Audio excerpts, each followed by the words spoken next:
afternoon, guys. I'm Jerry Miller. Thank you kindly for joining us on the I Love CVille Show. It's great to connect with you through the I Love CVille Network. Today's show presented by Dino and his team over at Pro Renata, where they have 2 locations. The Dino's Wood-Fired Pizza, which you know, and now a move-through second location for move-through as he expands what he's doing in food and beverage. Dino, known, of course, through his fantastic personality. I saw him on Saturday where he greeted me with a bear hug, talked with my boys as we ordered a pepperoni pizza, and then walked over to Star Hill to enjoy it in Dairy Market.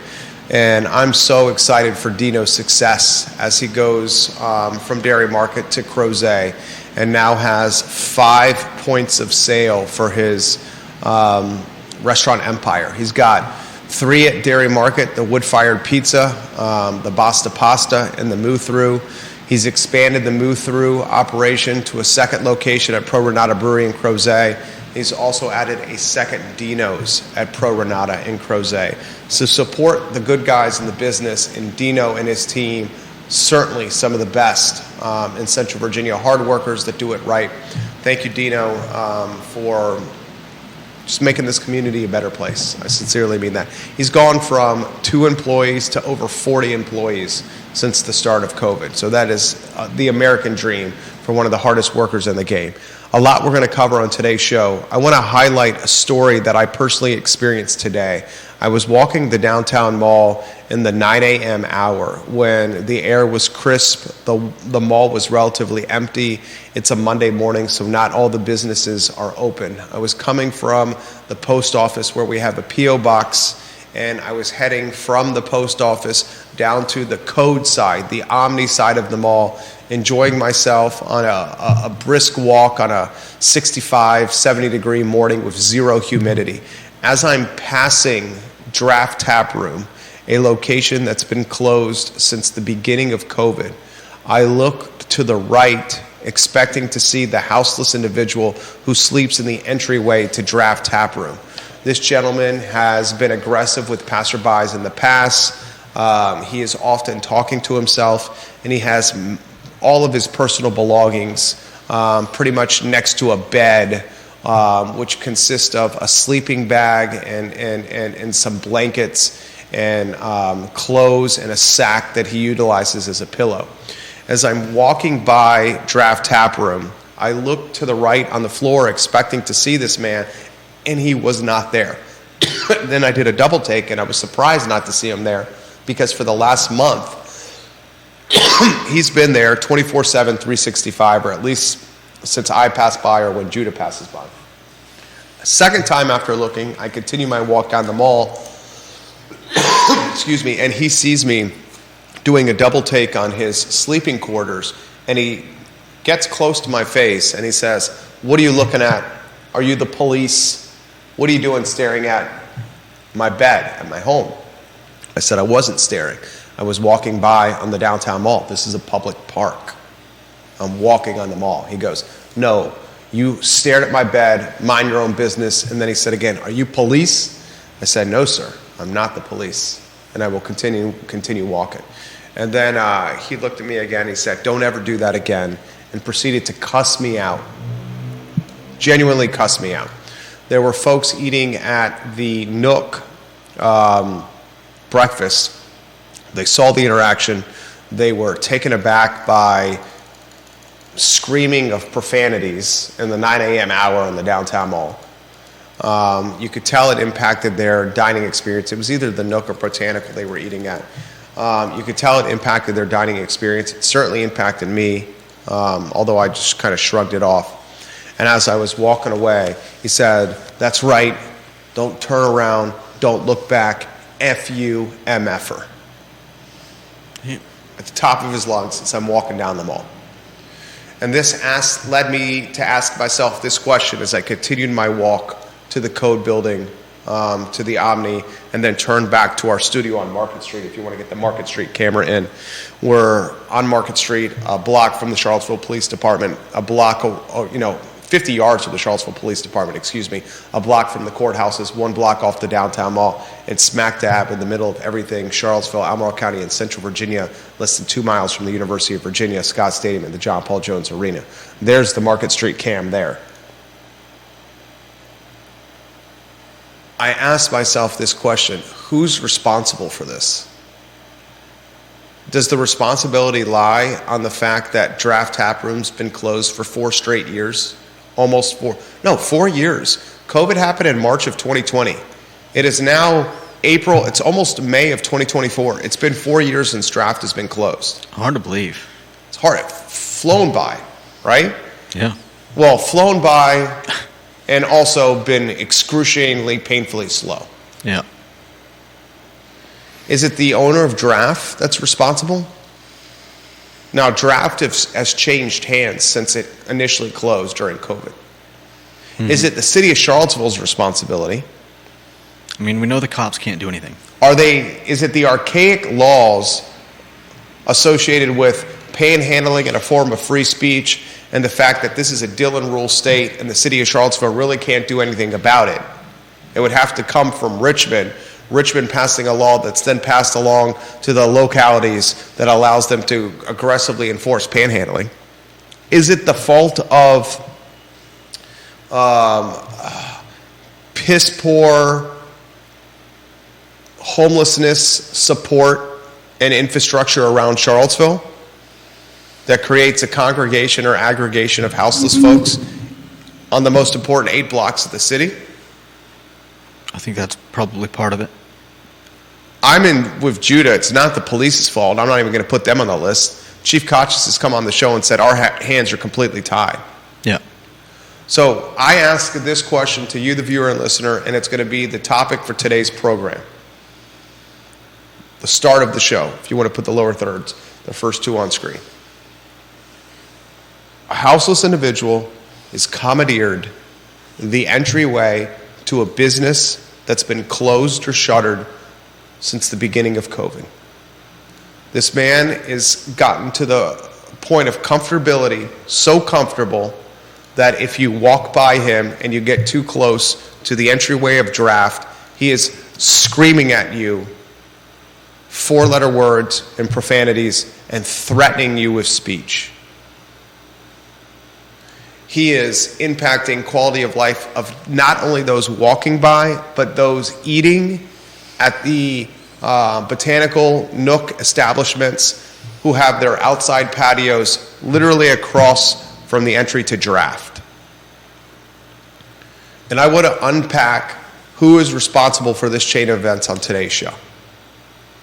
2 shot with you, Judah. You've had personal experiences with him. Yeah. I've had multiple personal experiences with him. The one today was menacing. Like menacing. The extent of my personal experiences with him was me walking by the entry to Draft Taproom, and he was like muttering and talking to himself. This particular time, I did not notice that he was not sleeping there. Mm-hmm. He had left. I never see him outside the entryway because his personal belongings are there and he has to protect his stuff. There's another gentleman who sleeps in the entryway right next to the post office. Yeah. And this gentleman is extremely respectful, very kind. Yeah. I believe he's a military veteran. He is constantly inside the post office because it's climate controlled. It has air conditioning. There's outlets where he can plug in his phone. He is far from a menace. He's a very easygoing and nice guy, the man who sleeps at the post office. Every time I'm at the post office, I say hello to him. I say hello to him as well. He always says hello back. Often says hello, sir. It's good to see you. Yeah, he's a sweet guy. Sweet guy. They both have similarities in that the entryways they're sleeping at, their entire life, all their belongings are there. So they do not leave the entryways because they fear that their personal belongings could get stolen or something could happen to them. This particular morning, the one that was sleeping at Draft Taproom, he was not there, which caused me to do a double. In fact, it could have been a tripleton. Like, where is he? What's going on? The second and third time, I stared. It wasn't a quick glance. I stared because I was trying to analyze the bed setup to, like, where is he going? That's when he was walking down the mall, and at that point was like at the Nook or Botanical as I'm closely looking at where he's at. And that's when he said, what's your problem? No, what the F is your problem? Are you police? What are you looking at? Get out of here. And then I was taken aback because I was caught off guard. Yeah. I said, no, I'm not police. I was just looking. I'm walking on the mall and I was just looking. And then he said, get the F out of here. Leave me alone. Leave my stuff alone. Stop looking over here. And I said, this is a public park. I called it a public park, which it is, by definition. I'm walking. This is a public park. And then he said, F you. Are you the police again? And that impacted me. And I have the question for you. Who is at fault for this scenario? Who is responsible, maybe a better word? Yeah. You have a business that's been shuttered for 4 years to the point of neglect. Mm-hmm. Graffiti on the windows, graffiti on the walls, individuals sleeping in the doorway, the promise of opening. City of Charlottesville, do they have responsibility? Is the infrastructure for the houseless so poorly positioned or strategically laid out that we're encouraging this? I don't think there is much. We've had, I believe, with the closing of Pacham, not closing, but they provide housing for a brief period of time during the colder months. In fact, we had my church was one of the churches that helped out with Pacham, and we had the Pacham men for I think a couple weeks, and I went and helped one of the days that they were there, and helped with food, helped with some other things, and so Pacham isn't really it's certainly not a long-term solution, and it's dependent on churches being able and willing to take people in with the hope that there aren't any issues. So I don't think there's really much in the way of housing available for people, aside from a little bit during the colder months. So is we just chalk this up to it is what it is and we can do nothing about it? That's basically Kevin Higgins watching the program. Let's get Kevin's photo on screen. I Love CVille viewer and listener power rankings. You can find online ilovecville.com/viewer rankings. You're basically saying, and Kevin Higgins, his comment I'm going to get to, he's number 10 in the family. He highlights the fact that we have a military veteran living at the post office on the downtown mall. It's time for a gut check, viewers. Nothing else matters today. What a disgrace. He served our country. The guy living at the post office is not a menace. He's kind. He sticks to himself. He is down on his luck, clearly, and he is not impacting the quality of life in the city in any way. Definitely not. If I had... Not negatively impacting the quality of life. In fact, I would say I look forward to coming to see him in the post office. If I was rich, I'd buy the guy a house. He seems like he's just... Down on his luck. Yeah. The guy that's sleeping in Draft Taproom is the antithesis. It's the opposite. He's a menace. He cusses people out. He is aggressive. He is screaming at patrons of restaurants. Mm-hmm. He's cussing out passerbys. He is so comfortable where he's at that he believes that he can call the shots on this privately owned piece of real estate that is on a public park, that is within a public park. And I guess you're saying, it is what it is. This is the environment we're in. I mean, we know the police can't do anything. If he attacks someone, then they could probably take him in. But depending on what charges somebody wanted to press against him, I don't think they would really matter. I'll take it a step further. If Draft Taproom was open, it's owned by Stefan Freeman. If it was open, this man would not be sleeping there. Probably not. I think we could say definitely not, because you couldn't enter the restaurant. the tap room if he was sleeping there. Somebody would move him. You would literally have to step on him or over him to get inside Giraffe Tap Room. But Mr. Freeman, who owns the tap room, and he was not the owner when it closed. Yeah. When it closed in the beginning of COVID, he was not the owner. He purchased it for pennies on the dollar. Mr. Freeman's paying rent for as far as we know he is. As far as we know. Honoring the terms of his lease for as far as we know. He does not own the building. There's Brian Haluska right there. We're going to owe Brian Haluska some jumping jacks. It's going to be tough to get him on studio camera as he walks by. That's not him. What? I switched to the courtyard cam, but it was too late. Another interesting turn of events happened in the 9 a.m. hour today. This one, far from antagonistic, but from a social voyeur standpoint, I love watching human behavior. I watched as a school of first or second graders, as a class of first or second graders, with their teacher and their teacher's aide, it must have been 15 or 20 kids, were walking down the downtown mall and looking at the art that's hanging in the windows. There's a lot of art done by other students that's gracing the storefront windows of downtown mall businesses. Mm-hmm. I love the concept of having kids' art hanging in the storefronts of downtown mall businesses. Yeah. The kids can see the art and say, I drew that, mommy and daddy. And the mommies and daddies, or the mommies and the daddies and daddies will bring their child artist to the mall and have them look at it. This particular morning, it was a class that was doing a tour of art that was hanging in the window.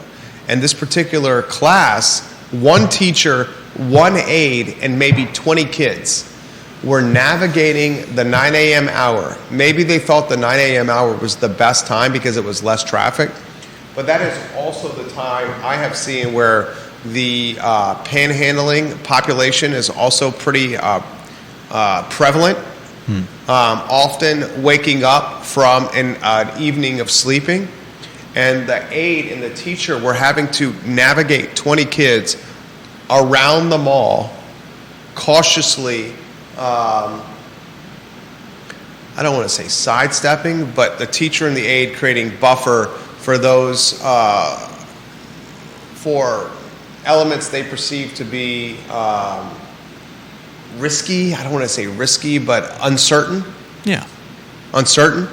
Where the teacher and the aide were putting their bodies kind of in between the student line. Look, kids were holding hands in a line. And the teacher and aide were there on the other side, almost like back in the day. Chivalry, I hope, has not died, but a chivalrous gentleman walking along the sidewalk with his girlfriend or wife, the girlfriend or wife on the inside of the sidewalk, the chivalrous gentleman on the outside of the sidewalk next to traffic. So if there were a traffic incident or a splash of mud or something like that, it would go on the guy instead of the gal, right? Same thing with the teacher aide and the teacher. In downtown Charlottesville, I was watching. They had there was two houseless individuals who were not panhandling. They were just hanging out by the old Vita Nova location. Not where they're at now in Impeccable Pig, but the old one next to the CRHA building. Actually, that is the CRHA building. The Charlottesville Redevelopment Housing Authority bought the building next to Silverchair. There were two guys hanging out in those storefront ways. They were kind. They were just talking to the kids as they were walking by. They circled around the mall and got to the Giraffe Tap Room guy, and you could tell that the antennas or the spidey sense enhanced, got to a different level of concern with the teacher and the teacher aide. So much so that the teacher and the teacher aide started directing the line of 20 kids that were touring the mall to look at paintings on the windows. Maybe it was some of the art that these kids had done, and took them away from Giraffe Tap Room, beelined them on the other side of the patio seating for Botanical and the Nook, so they would not encounter this gentleman. Yeah. So on a 10-minute span of events, on one day, I saw him berate me with 4-letter words and cause a class of first or second graders to completely sidestep entire storefront of a strip of storefronts on downtown Charlottesville and go on the other side of the mall. Yeah. When has that become problematic? Menace, quality of life impact. Something needs to be done. It's a good question, but I don't think there's anything that can be done. I mean, we've heard it enough times that there's just nothing that we can do as Charlottesville. I mean, what was the last thing that Charlottesville did was remove benches, right? I mean, you can't remove a storefront. You could maybe put up something in the space.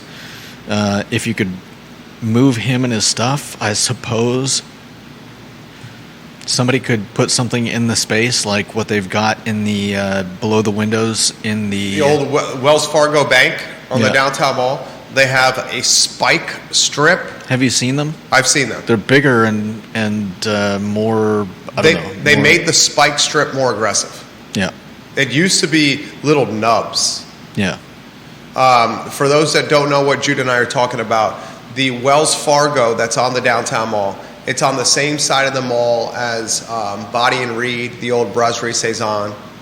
It's next to, it's kind of directly across from Fitzroy and 10. There you go. And that's a great landmark. And right next to the big fountain. Right, there you go. Directly across from Fitzroy and 10. There's that Wells Fargo building. It's a multi-story building with offices up there. The bank's on the bottom level. Yeah. They've kept... The bank is closed now. The bank is closed now, that's right. Yeah. The bank is closed. It was Wells Fargo, right? I believe so. They put in their storefronts, and the storefronts offer the protection to inclement weather. And their storefronts or their windows, they have a strip on the ground of spikes. It looks like something you would put in a fireplace. It's raised up, fully metal, and certainly unappealing to somebody wanting to lie down in one of those spaces. You could not lie down there. You would be lying on top of spikes. Yeah. I have another colleague, I'm not going to say who, that is a multi-unit owner of, I don't think I've even mentioned this to you. He owns property around the area. And are you familiar with the mosquito? What is it? Let me get... It's called the mosquito. It is an alarm. It's a machine used to deter loitering. It emits a sound at high frequency. Huh. And it's a device that was... let me see if I can find it online. Here it is. It's a box that you can attach to a building. And it's nicknamed the mosquito for the buzzing sound it plays. It was initially patented and invented by Howard Stapleton in 2005. He originally tested it in Barry, South Wales, overseas, where it was successful in reducing teenagers loitering next to his grocery store.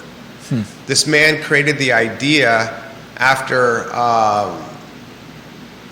there was his 17-year-old daughter went to his grocery store to buy milk and was harassed by a group of 12 to 15-year-olds. This machine creates such a high-pitched noise out of a box that you hang on the wall. You can buy this online. That anyone that's in close proximity to the box is driven crazy by the noise. And some property owners are utilizing the mosquito as a way to deter loitering or other stuff by emitting this noise. And they're doing it because multiple phone calls to local government have yielded no results. Right. Probably for the same reasons that they don't hear. Bill McChesney watching the program. Let's get some photos on screen. Mr. McChesney's what, 15 in the family, I believe? I'm starting to remember their rankings. Number 15. He says the outside walk was also because of things dumped out of the windows to the street below. Yeah. The likelihood that was dumped would fall closer to the street and outside of the sidewalk. Yeah, guys walking the outside of the sidewalk. Maria Marshall Barnes highlights that 2 high schools had their proms on Saturday in downtown Charlottesville. And Maria Marshall Barnes, her photo on screen, please, sir. She comments often. She's 22. We appreciate her perspective. She said, I was uneasy and made sure to tell my kid to walk in groups and to be careful while going to the prom. One of those proms was at the Jefferson. I believe Monticello High School had their prom at the Jefferson. Absolutely unbelievable. Having a prom at the Jefferson, I mean, what a venue for a prom. No doubt. I can't imagine what it was like. I've heard on Sunday about some friends of ours whose daughter had her prom over the weekend as well. I don't know if it was there at the Jefferson or somewhere else. So one thing, we'll get off topic. We'll change the topic and we'll go to Christian Kelly and Duners here in a matter of moments. It's one thing to have, and Ginny Who and Deep Throat, we're coming to you next. It's one thing to have the gentleman that sleeps at the post office. Or any of the other spots around the downtown mall. There's the gentleman who sleeps at the quite post a few. office is kind and considerate and polite and mannered and is pretty much hanging out inside the post office from the time it opens to when it closes. And doesn't appear to need psychiatric help.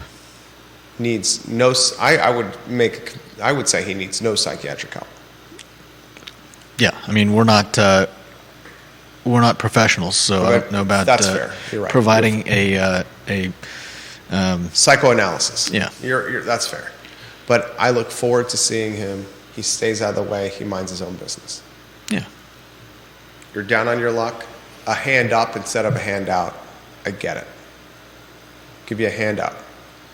The guy that's by draft is so brazen now. He is cussing people out that are walking in front of draft Taproom. Yeah. Because they're too close to his home. That is a menace. It's a menace. And we're in a society today where the police are telling us they can do nothing. Because panhandling, and this isn't even panhandling. I don't know if we'd want them to do anything. It's a form of freedom of speech. You say you don't want them to do anything. I mean, do we really want the police going around arresting people for being homeless? If he's getting antagonistic and aggressive with people, right? That's different. And they can arrest someone if they're getting violent, but are the police supposed to hang out on the mall and wait for one of these people to do something that becomes arrest worthy?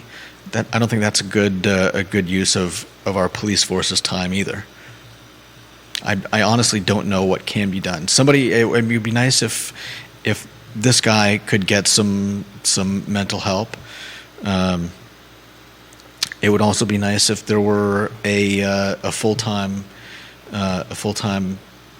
place for people to spend the night in Charlottesville. Of course, that also is dependent on a lot of things. The places that provide overnight facilities have rules. You can't be you can't be doing drugs in those facilities. So there are some people that probably wouldn't even go to them. So it's an issue that's going to take more than just being able to arrest them or finding a place for them to spend the night. And I think we've covered them very well on the show, not just today but in past shows. 2 other comments I want to get to. Ginny Who, she says, I wonder if the veteran at the post office would accept help from Code of Vets. It's a great question. The second tweet, she says, while I can handle that kind of behavior, why should I have to? And I definitely do not want my kids around it. I handled the behavior. I handled it well. I would not want my kids nor my wife around it. Yeah. Nor would my wife be willing to be around it. She would not be willing to be around it. Right. And this is someone who spent a decade plus on the Upper East Side of Manhattan. This is from Deep Throat. His photo on screen, number one in the family. The problem may not be for citizens on the mall. Eventually, it may be a problem for the homeless person. When I lived in Brooklyn, Deep Throat said, there was a disturbed homeless person who acted out on the avenue closest to where I lived. People tried to get the authorities to do something for him. One day, he jumped out and screamed at a guy walking by who turned and knocked the guy out cold. People will take it into their own hands at some point. Leaving these guys to harass passerbys ultimately is not going to help them. That's going to happen to this guy. It's very true. That's going to happen to this guy in the giraffe entryway. Quite possibly. He's going to yell at the wrong person. They're going to yell at the wrong person. Or get in the... And it's escalated, the behavior. It's not yelling anymore. It's getting up, chest pumped, in your face, like close to nose. Yeah. This comment comes in. The mall's a park. How's it different from relocating those in the park next to the library? That's a great question for Sam Sanders. If they utilize Market Street Park as a public park, you cannot have Sandersville in Market Street Park. Right. We're going to relocate you. The police came. They said that on their tents. But that was based on the fact that the parks have a curfew. And it was also based on the fact that Sam Sanders lifted the curfew at Market Street Park. That's why they could stay there. That's why they could stay. It was just like in. So does that mean we're at the point of needing a curfew downtown? I mean, how can you do that? How can you do it at Market Street Park? Because they're different places. Because you're saying there's not businesses in the park, Market Street Park. There's businesses on the mall. And having a curfew like 2 a.m. would hurt the businesses that still have employees that are closing down the bars. Possibly, yeah. Even if you made it 3 a.m., some bars probably have employees that are still doing back of the house, front of the house, closing work at that time. I mean, last call at the bars on a Friday or Saturday night is probably like 150, 155. Yeah, I mean, I'm not worried about the police arresting people coming, workers from restaurants leaving late. But I worry about the workers at the restaurants leaving late.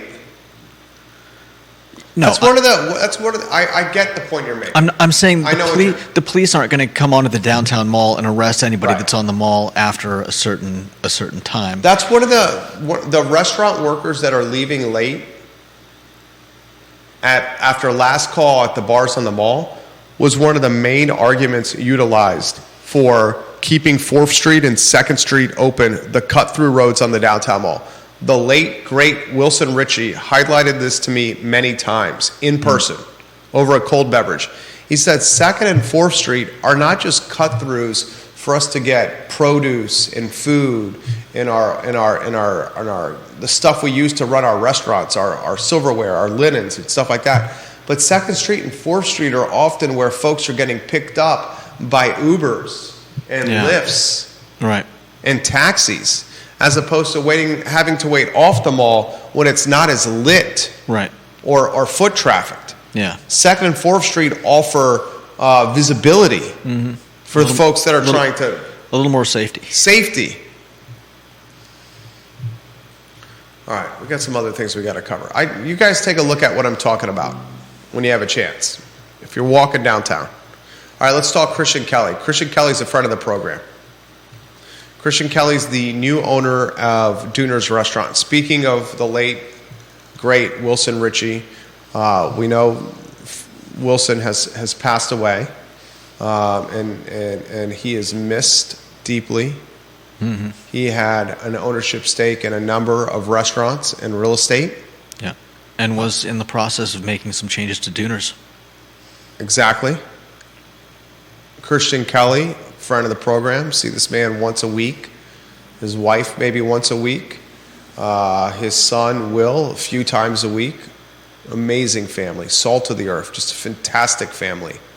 Love seeing Christian and his son, his wife Jen, all the time. Jen's father, a fantastic guy. One of the best, now retired, but one of the great attorneys in Charlottesville at one time. A partner at Mickey Hamlet. maybe even a founding partner. Don't hold me to that, but one of the most prominent law firms here. Christian, after Wilson passed, was asked by Wilson's brother to take over Dooners. And now Christian is the owner of Dooners. He and his wife. He and his wife. Family owned. Family owned restaurant. He was the chef at the time when Wilson passed. Wilson is a talented operator, and he knows the ownership game as well. He was the co-owner and the founder of Maya Restaurant. That's where I first met Christian Kelly. Christian and his co-founder and co-owner of Maya Restaurant, a friend of the program, Peter Castiglione. I've known Peter since we played racquetball on the regular at ACAC downtown. Peter, a hell of an athlete. Believe Peter played college baseball for a short stint. A lot of people don't realize that Peter Castiglione is a fantastic athlete. Christian Kelly, at one time, I used to joke with him that if you took any chef in Charlottesville or Albemarle County and you put him in a weight room under a bench press, that Christian Kelly could do more reps than anyone. Dude was jacked, square-jawed, jacked, all-around great guy, good-looking guy, chef, co-owner of a restaurant, rock star. And Maya, to Maya's point, they own the real estate that restaurant's located in. Not just owning the restaurant, but they own the real estate itself. One of the first restaurant groups or restaurant owners in Charlottesville that I knew that also had the foresight of owning the real estate itself. You then saw Wilson start to do that. But Christian and Peter were first. Christian and Peter part ways at Maya. Christian goes to Kimpton Hotels, where he helps launch those restaurant properties. If you have yet to check out the Kimpton Hotels, my wife and I checked it out a couple weeks ago. We went to the, what's the name of the sports bar? The Good Sport? The Good Sport, yeah. We went to the Good Sport for happy hour. It was fantastic. The venue is beautiful. He helped open that location. He helped open the fine dining spot. And then he was riding his bicycle with a buddy while he was winding down his tenure at the Good Sport. And his buddy on a bike, as they were pedaling on Ivy Road on 250, his buddy said, the chef's job is open at Dooners. I remember talking about this with Christian. Literally, we had this conversation as well. And soon thereafter, he applied. Wilson Ritchie gave him the job right away. Of course you would give this guy the job. Yeah. Christian Kelly's one of the best chefs in the market. Literally one of the best chefs in the market. His sous chef is Paul Myers, a guy who played football at Monticello High School. Paul Myers was a wide receiver. I hope this gets back to Paul, the sous chef. A wide receiver, the Monticello Mustangs under Brud Bicknell, had great hands. Very quick. Now making a name for himself in kitchens in this area. Now sous chef for Dooners. But he's making some fantastic changes at Dooners, Judah, and carrying on some of the momentum that Wilson put into place. Yeah. Wilson had started to expand the floor plan, I guess you'd call it. Set up an outdoor seating area. Christian Kelly is wisely going to continue with that. And they've got, like you said, sous chef Paul Myers, who I think has some exciting plans in store for Dooners. And they've also got a general manager who's becoming a sommelier and is going to implement a wine program for Dooners. So sounds like a lot of exciting things in store. And Dooners has withstood the test of time. At one time, Dooners restaurant could have been Laura Fonner's. Some bad luck prevented Laura Fonner from taking over as owner of Dooners. Now Chef Fonner is the executive chef at Common House. She was the heir apparent of Dooners. And then COVID hit, and that changed everything. Yeah. And then she ran into I don't have to go down this road, the Hunter Smith buzzsaw, and is now, a chef of her caliber at a private club is tough because folks don't get a feel for what Chef Fonner can do with food. Not like they should. Yeah. Unless they're members. But you look at Dooners, and I've talked about this. the corridor or the area of Charlottesville that I think has most upside for food and beverage businesses is that Crozet to data science corridor, Ivy Road. Look at what you have from like, where is it, 240, 250, that's split there right before Crozet, right at where Ivy Roadhouse used to be, right where the Mexican restaurant that has a very good beer tap list. I forget what it's called now, but it was Ivy Roadhouse at one time. The 240, 250 split. From there to the data science school. You have Vivace. Yeah. You have Moe's Barbecue, owned by friend of the program, Derek Bond. Yeah, I was there just last week. You got Ivy Provisions. You got Birdwood. You got Salvage Brewery. My wife and our boys were there yesterday. That place is excellent. You have Duners. You used to have the pizza joint. The joint that's now closed, the Phil Delaney property is at Toxbury. The pizza joint that's in that ramshackle building that's now closed down.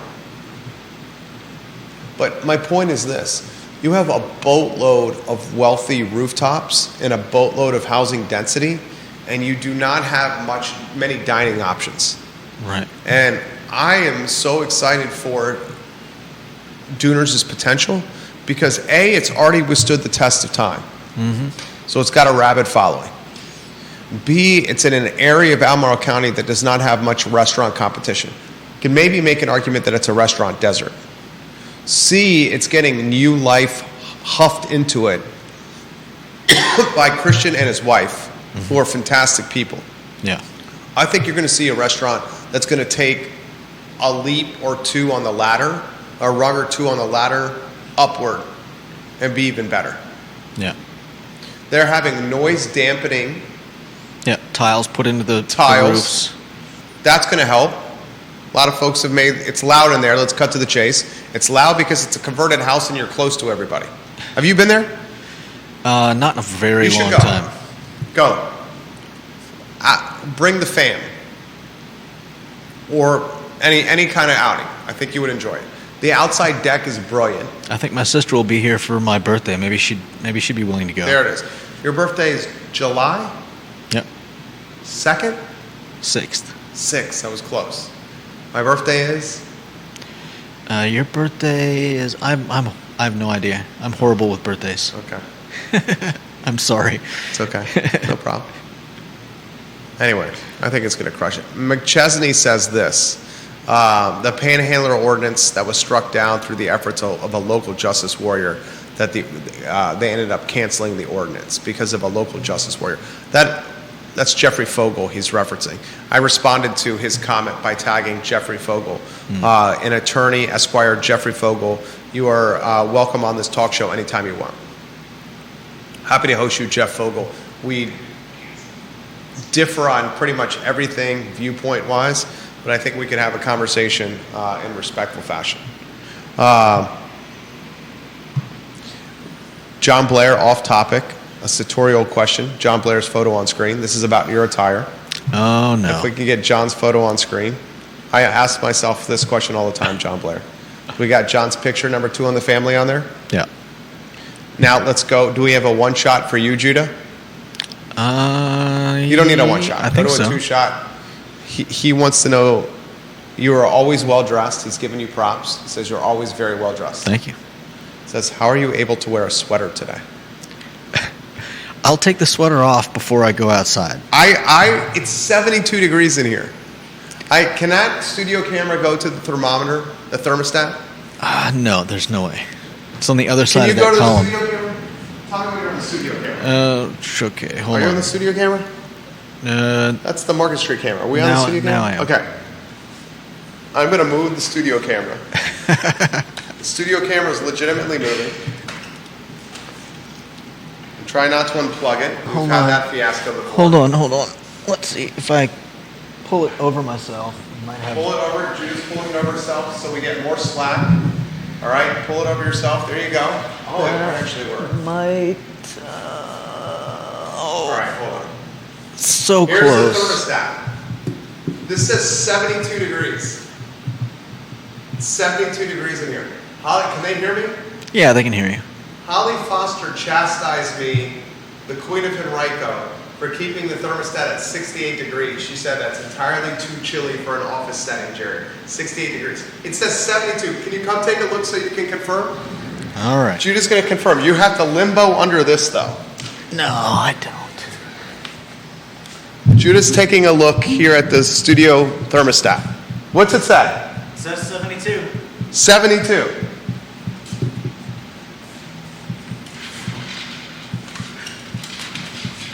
You see what I'm wearing?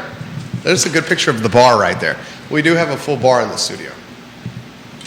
72, Judah. John also says this. Another notebook item. I heard over the weekend that Charlottesville High School's head football coach has left to go back to Brookville High School. I did not know that. Thank you for sharing this. Any commentary on the sweater, Judah? Yeah. And we owe 25. We owe 10 jumping jacks for Brian Haluska. Did he just walk by again? What's that? Did he just walk by a second time? No, he only walked by once. Oh. I spent the first 12 years of my life in Southern California. I knew you were going to say that. I know you so well. I've got very little. What's the word? Blubber? Chub? What do you call the stuff that you spray around the inside of a house? Insulation? Insulation. I have very little insulation, and I have very sensitive skin. So even though it's 72 and it's not cold, and it's not really cold in here. I'm wearing a short sleeve shirt. I'm sweating. I haven't complained. I don't mind the temperature in here. I would prefer it was 68. But when the AC is blowing on any hot day, I feel cold. It's not because the temperature is cold. It's because I'm not picking on Judah Ginny Who. I'm not picking on him. Ginny Who said when she was in the studio, she thought it was cold. That was when it was 68. It was also winter when you came in on the show.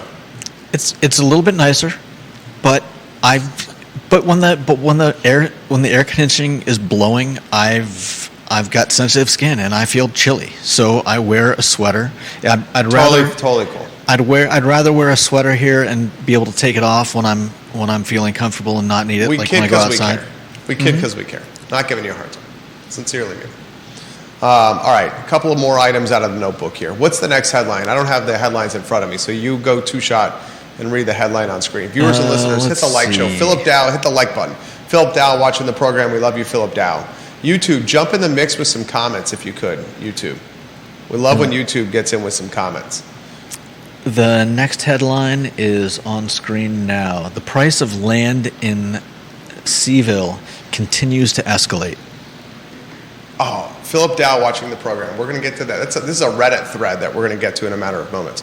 Philip Dow says the normal temperature should be 68 degrees. I want it to be 68, not 72. I'm sweating. Holly Foster's watching the program. I love Holly Foster. She says, get Philip and Holly's photos on screen. Holly says, some of us are cold-natured, Jerry. You are just hot-natured. I totally am hot-natured. Yeah, definitely. In more ways than one. I'm talking I'm talking temperament. Yep. That's what I meant. Mi madre es cubana. The Cubans are fiery people. All right, you want to go to the Reddit thread? Yeah. I mean, this is right up Deep Throat's alley here. These are prices. They haven't sold for this price yet. We have a couple of properties. These are asking prices. Yeah, these are asking prices. One of these is what's the address? Porter Avenue in Charlottesville. That's in Fry's Spring. It was, let me see if I can find the property details. I believe it was last sold for $169,000.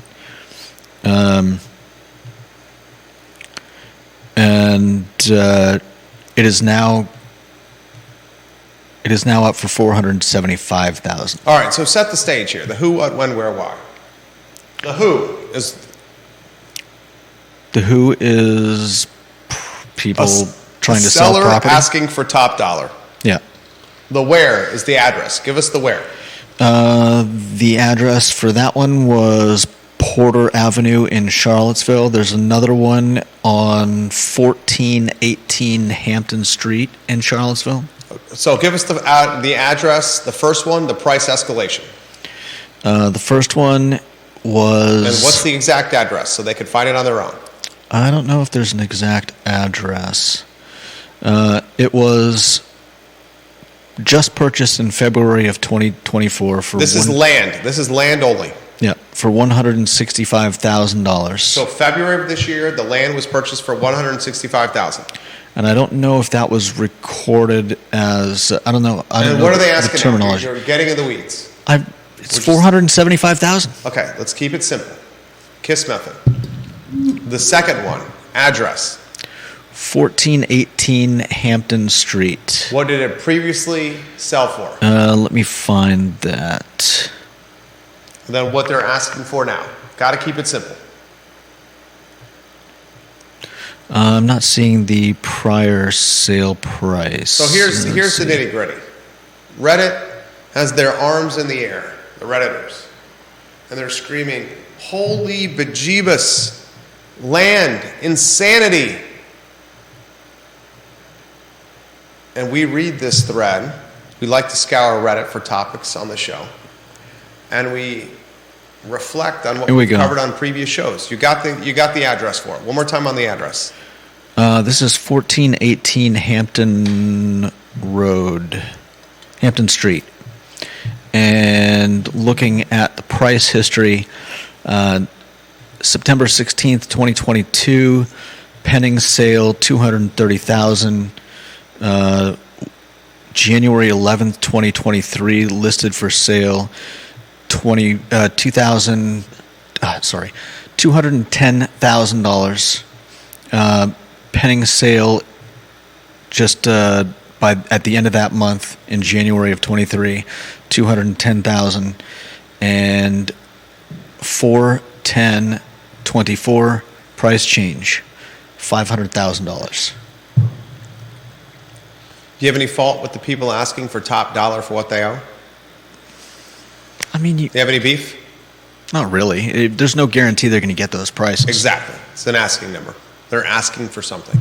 Someone's got to pay. Yeah. Right? Somebody's got to want to pay that much to... Exactly. Got no beef, right? Not really. It's just the way it goes, right?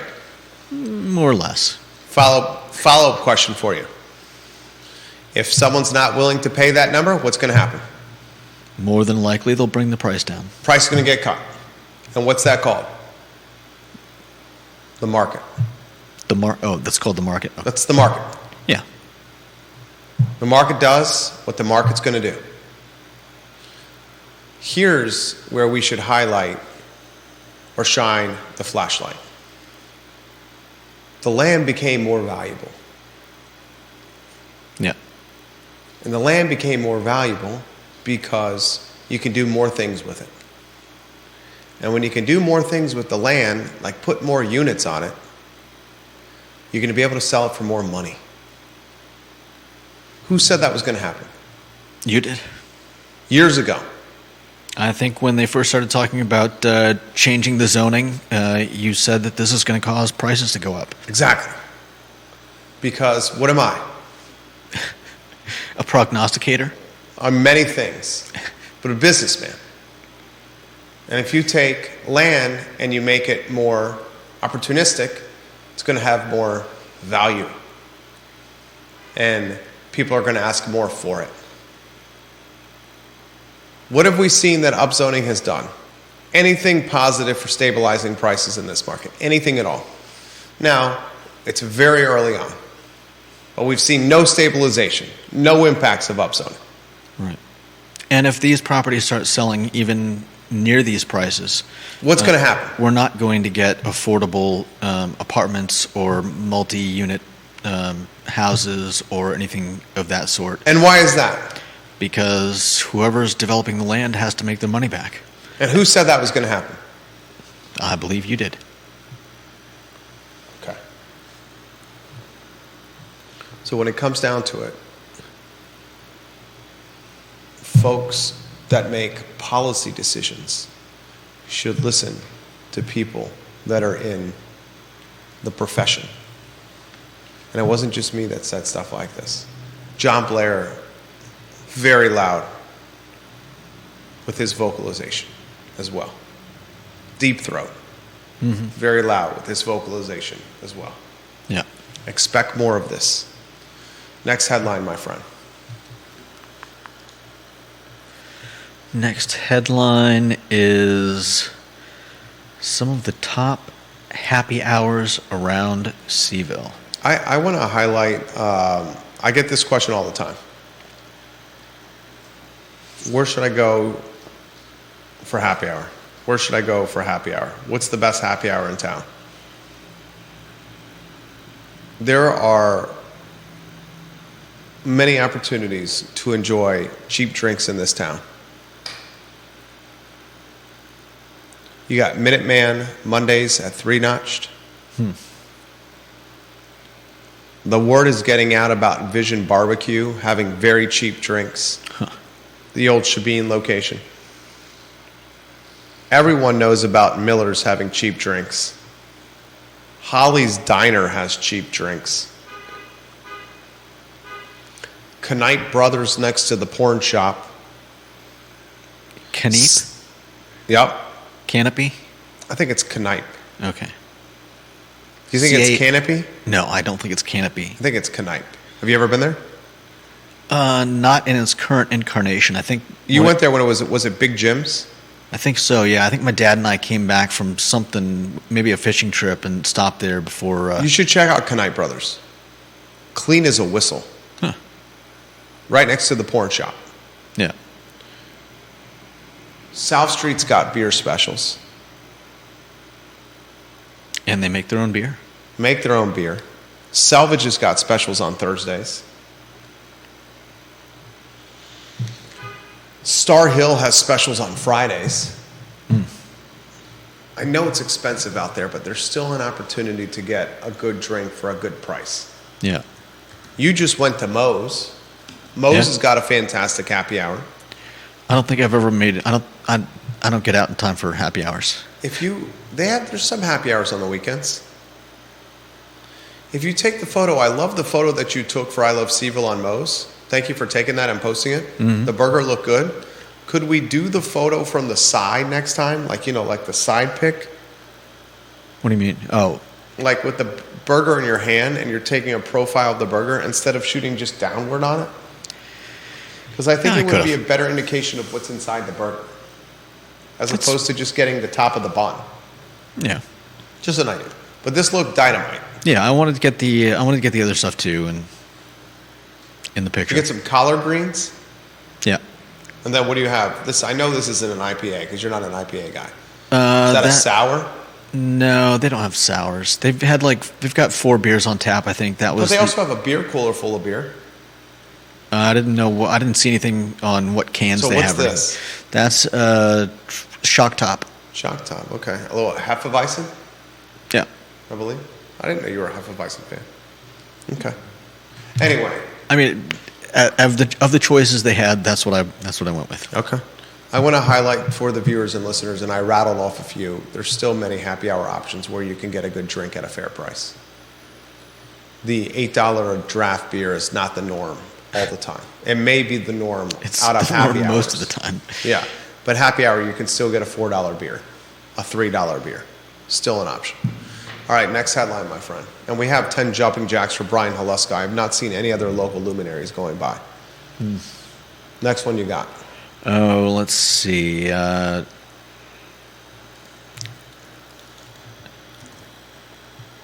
another bomb threat at Planet Fitness. I didn't really even want to talk about this one. Yeah, it's just. I hope they figure out who's doing these and put them away soon. Another bomb threat at Planet Fitness. This is the second one in a short period of time. Yeah. This one didn't interrupt the entire shopping center like the last one did. Yeah, because they probably. They had an idea. They have to do. There are certain things they have to do when they get a bomb threat, but. Yeah. This is just. obviously, if there's no bomb, they're not actually causing anyone any. Yes, they are. Well, they're hurting the business. Utilizing resources to go Yeah. police a phony threat. I know. But I mean, there's no actual threat to bodily harm to people. But yeah, it is taking up valuable police resources. Thank you. It is doing damage to the company, who is, this is the second time. I mean, Yeah. how many of these would it take before people Just started say, going "The hell somewhere with else?" it." Yeah. We've covered this well the first time. This time I was hesitant to give it any attention. This is tied to issues outside the market that are spreading into our market, which is BS. Yeah. Last topic. Is it the transfer portal? I mean, we've got a small one with the Meals on Wheels getting a permanent executive director. All right, give us 2 paragraphs on that. Yeah, it's pretty. Meals on Wheels does a good job. Yeah, it does. My next door neighbor does deliveries for them. He's an elderly gentleman, and the Meals on Wheels of Charlottesville and Albemarle have had an interim executive director, Haley Peterson, and she is staying on and becoming the permanent executive director. So that's a good thing. They have solid leadership, and they'll continue to do the great work that they've done consistently for years. Well said. We'll have Meals on Wheels on this program. That position does change over, though. But I would imagine a nonprofit executive director position, not all of them are paying great. Sorry, the pollen's killing me. Last comment. Last topic for today's show, then some jumping jacks with Jumping Jack Judah Wickhauer. And we'll talk about this tomorrow on the Jerry and Jerry Show. UVA basketball has 0 transfer portal commitments. 0. We're now heading into May. This is getting to be a point of concern. I'm going to talk about this with Hootie on the Jerry and Jerry Show at 10:15 tomorrow. They have 1 starter returning. Yes, Blake Buchanan started some games. Yes, Isaac McNeely may come into the starting lineup. But Tane Murray. Yes, Tane Murray may come into the starting lineup. But outside of Isaac McNeely, they have no real starters returning.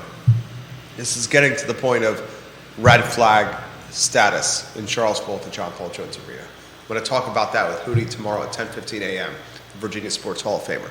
You want to go to the studio camera? Why don't we do the...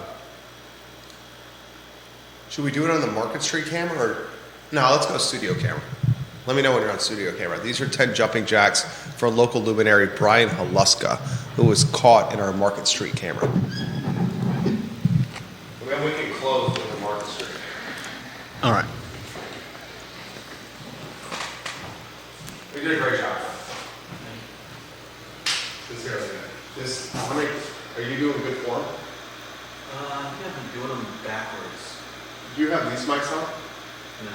Okay. Maybe we do that as a change next time. And that's all right. We'll do that next time. How do you do jumping jacks backwards? I think I've been going legs out, arms down, legs in, arms up. I should be doing. I don't know. It's been so long. 6, 7, 8, 9, 10. Okay. I was just wondering what's going on. Yeah, why is the dog's freaking out? That's the Monday edition of the show. You did a bang-up job. Thank you.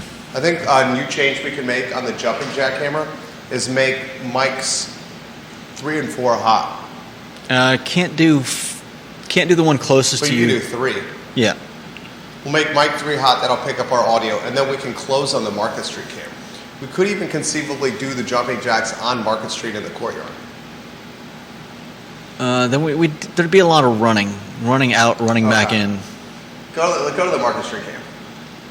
Thank you for joining us on the I Love CVille Show. So long, everybody.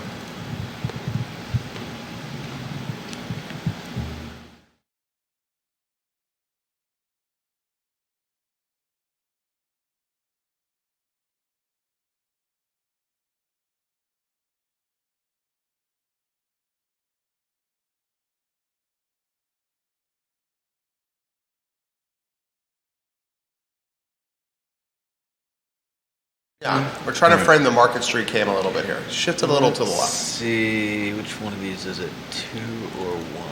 That way just tight on the window. No, the other way. Yeah. A little more. A little more. I can't go anymore. Can't go more than that? All right, that's good. I Like can that. zoom out No, that's good. or zoom in. Yeah, go. Can you zoom in more? A little more? A little more? That's the shot. Right there. Nice and tight. All right. Cool. Good job, guys. Thank you.